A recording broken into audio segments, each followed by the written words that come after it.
say local law enforcement, state law enforcement, maybe even federal law enforcement going door to door, going to individuals who may have a banned firearm saying, hey, give us your gun. I don't see law illegal. enforcement going door to door.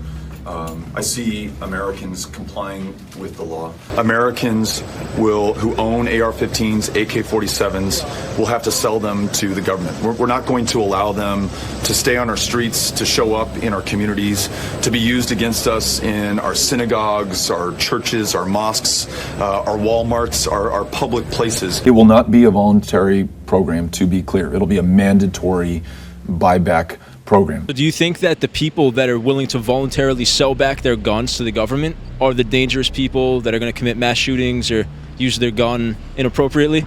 Definitely not. The Founding Fathers set up a system whereby we were able to protect ourselves from the federal government in case of tyranny, and I think that a mandatory buyback program completely flies in the face of what the Founding Fathers intended, regardless of how you feel about the guns themselves. We not only have universal background checks and red flag laws and end the sale of those weapons of war, but that we go the necessary steps further, as politically difficult as they may be. A gun registry in this country, licensing for every American who owns a firearm, and every single one of those AR-15s and AK-47s will be bought back so they're not on our streets, not in our homes, do not take the lives of our fellow Americans. I would expect Americans to comply with the law. And we're seeing some good indications that that will be the case. In Texas, there was a story of a man coming forward and just giving his AR-15 to the police department, though he legally purchased it and legally owns it and is responsible about its use and care, understands that there's no reason to have a weapon that was designed to kill people on a battlefield in his home, and so gave it to the police department. So we expect Americans to follow the law. For the few who say they won't, is there... Just a quick follow-up on that, though.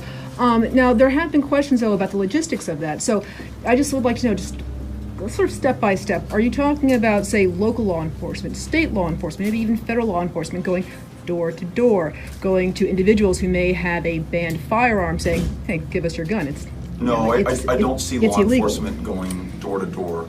I see Americans complying with the law.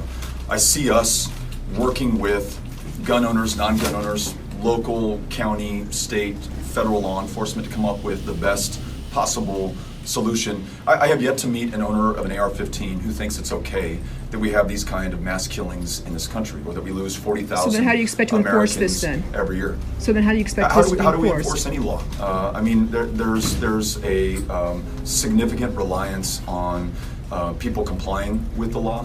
That law is not created in a vacuum. It'll have the input of members of Congress who are going to reflect their constituents' interests. And at the end of the day, I think we're going to get to a solution that protects your Second Amendment rights while protecting the lives of everyone in this country. I'm confident America can do it.